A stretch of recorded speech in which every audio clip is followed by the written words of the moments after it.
another nail in my coffin. Ciao a tutti, sono il vostro amichevole zio Pete de Quartieri. Hey everybody, this is my series, Nails in a Coffin, where we learn that da un grande omicidio devono davare anche grandi chiodi. Welcome back to my channel, or welcome to my channel. If you are new here, you can read what Nails in a Coffin is all about in the section down below, because these videos are not film reviews, rather a breakdown of the kills and evaluate how well the victim responded to their attack. I'm continuing my venture into some giallo films. So far, I've covered all of these films, had a lot of fun covering these, and as a look at all those films, average Nails in a Coffin, and I'll put some cards up here for you to check out those videos. This week, I'm covering another film from genre legend Mario Bava.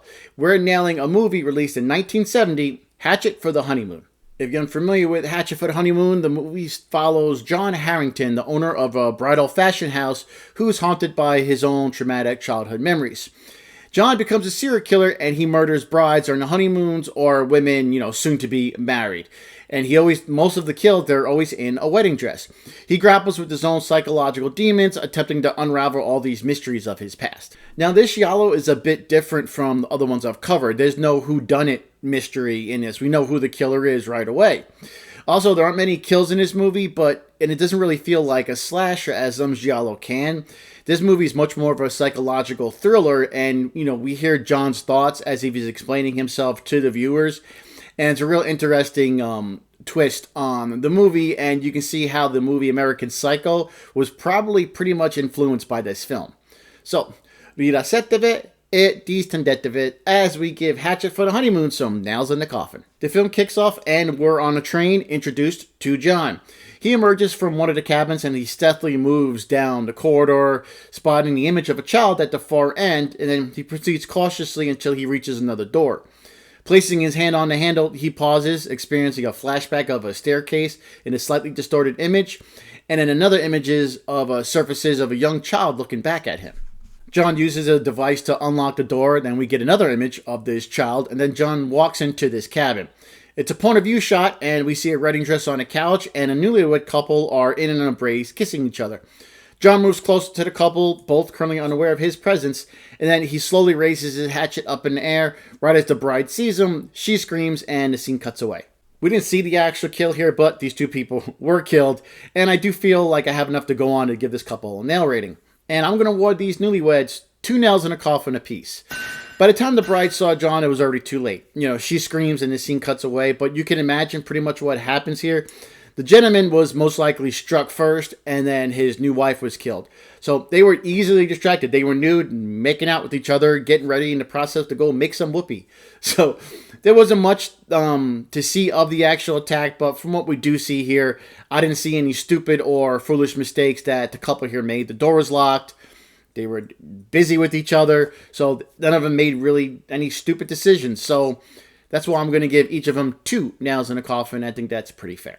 A short while later, John is in his greenhouse and he's talking to Police Inspector Russell, and he's talking to him about the experience of one of John's models, Rosie.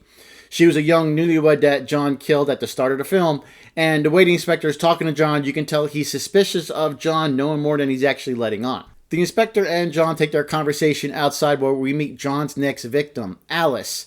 After Inspector Russell takes his leave, Alice goes to talk with John, and she tells him that she's no longer going to be modeling for him since she's about to be married.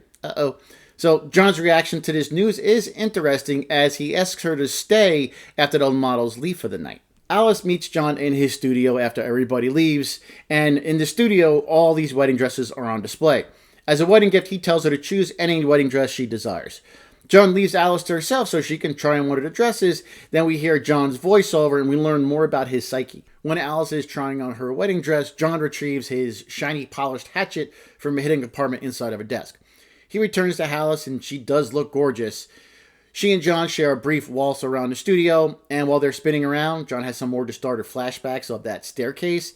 Once the dance ends, John takes out his shiny hatchet, and this is very disturbing to Alice. She's not sure what to think of this, and she starts to back up with a look of concern on her face, as you would. John slowly walks towards her, and we hear more of his internal thoughts. He then closes in, and he raises up his hatchet, and he slashes it at Alice, hitting her in the face, and we do see more of his distorted flashbacks. Alice earned herself 1.5 nails in a coffin. I'm going to give her the benefit of the doubt that she was in shock. You know, she recently shared a passionate kiss from John, and they had a nice little dance. I could see how confused she would be when John was approaching her with a hatchet. You know, this was a typical slasher kill where the screen cuts away for the death blow. But I think John's ruse was so well executed, I'm going to give some extra credit to Alice, since, you know, she was in shock. This is the last thing she would expect. She probably didn't know what to think here, even though she didn't defend herself at all. So I'm going to be a little bit generous and give her 1.5 nails in the coffin. After he kills Alice, John picks up her body and carries her away. He does a look at her lovingly during this, and he carries her to his greenhouse. He places her down on a table and gives her a tender kiss. He opens up his furnace where he burns his leaves and mulch and whatnot. At least that's what he told Inspector Russell. However, this is how John disposes of his bodies. He burns them and then uses the ashes to sprinkle across his garden. And it's really easy how calm he is during his kills and in the aftermath. And I feel that speaks very well about John's actual character. The following day, John meets up with Helen, Rosie's sister. She wants to know where her sister could be since she is missing. She's a model, interested in working for John. They have dinner together and she asks John, "What have you done with my sister?" He says, "Oh, I killed her, I raped her, then I burned her in the hothouse." She thinks this is all a joke. She's also still very much flirting with John. He drops her off at her home, and before she gets out of the car, she asks, "Why haven't you kissed me?" He leans in and they share a kiss. Next, we see John return home, and he relaxes with a drink as he watches some TV. John hears a noise from upstairs. He goes to check on it. He opens the door, and it's his estranged wife, Mildred. He storms off to the bathroom, and she starts to scold him, saying that she'll never leave him or give him a divorce like he wants. Next, John is talking to Mildred while she was lying in bed, and he's being pretty sweet to her and asking, "Hey, why do we do this to ourselves?" And this is the first time in the movie where it looks like they do have some love for each other. Things are starting to heat up for Mildred, but before things can kick off, John gets up and goes to another room to grab something. John returns to the bedroom carrying a silver tray upon which is his polished hatchet, displayed as though it was like a cherished offering. The sight of this causes Mildred to, wear a worrisome expression, and she rises from the bed and cautiously retreats to the wall beside her dresser with fear etched all across her face. I do love the shot of Mildred's reflection in the polished hatchet. But if she won't give John a divorce, John's going to separate from her another way. He picks up the hatchet, swings it at her. She dodges it just in time, and the hatchet slams into the mirror's edge. When the shot pulls back, John is wearing a wedding veil, and he is determined to kill his wife. She runs to the hallway, but John quickly grabs her. As they grapple in the hallway, John manages to strike her in the back with the hatchet, triggering yet another haunting vision of a woman calling out his name. Injured, Mildred retreats down the stairs to the landing. John advances, and he delivers fatal blows or relentless strikes from the hatchet until Mildred succumbs from her injuries. These are the final set of nails for Hatchet for the Honeymoon, and I'm going to award Mildred 1.5 nails in a coffin.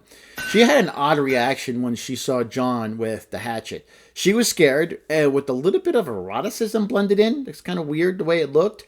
She did dodge 2 slashes from the hatchet and run out of the room, but she stops momentarily once she was out the door. She did fight back, but was overpowered by John. I feel she made a foolish decision with that brief pause, which gave John time to catch her. But she did fight back and avoid those other slashes. So she deserves more than 1 nail in the coffin for the dodges and the fighting back. But that momentary pause gave John time to catch up. So I can't give her 2 nails. I can't give her 1 nail. So we're going to give her 1.5 nails in the coffin.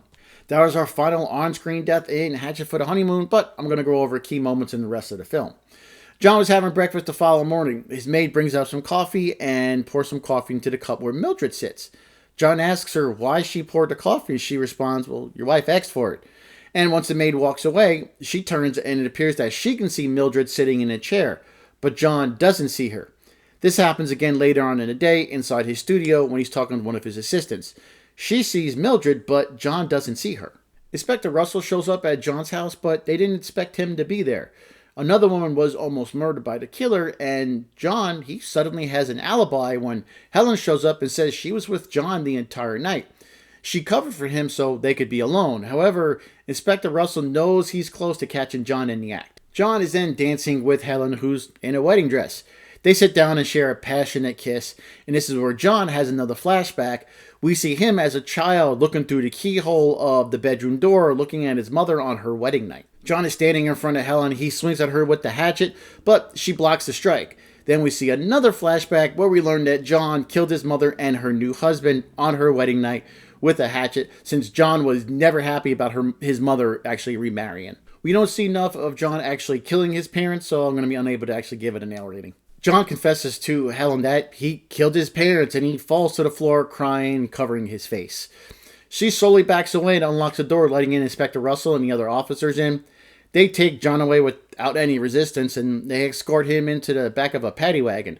Driving away, John has a last vision of his late wife. She tells him that they're going to be together forever in the insane asylum and in hell.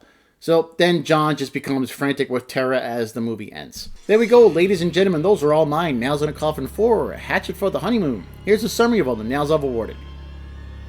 The average nails in a coffin is 1.75 nails, which is one of the higher averages from all the 8 movies I've covered so far. But again, not too many kills in this one, which when there's not too many kills, it can have an effect on the overall average. Here's the average nails in a coffin for all the giallo movies I've covered so far. And A Bay of Blood is the juggernaut. Still, the highest average was 1.92 nails. Stage Fright, still at the bottom with 1.25 nails. And my last 2 films, The Case of the Bloody Iris and A Hatchet for the Honeymoon, pretty close to each other with 1.75 nails in a coffin. I like this movie. It was unlike other giallo I've seen before. Like, there was no mystery killer in a raincoat and gloves.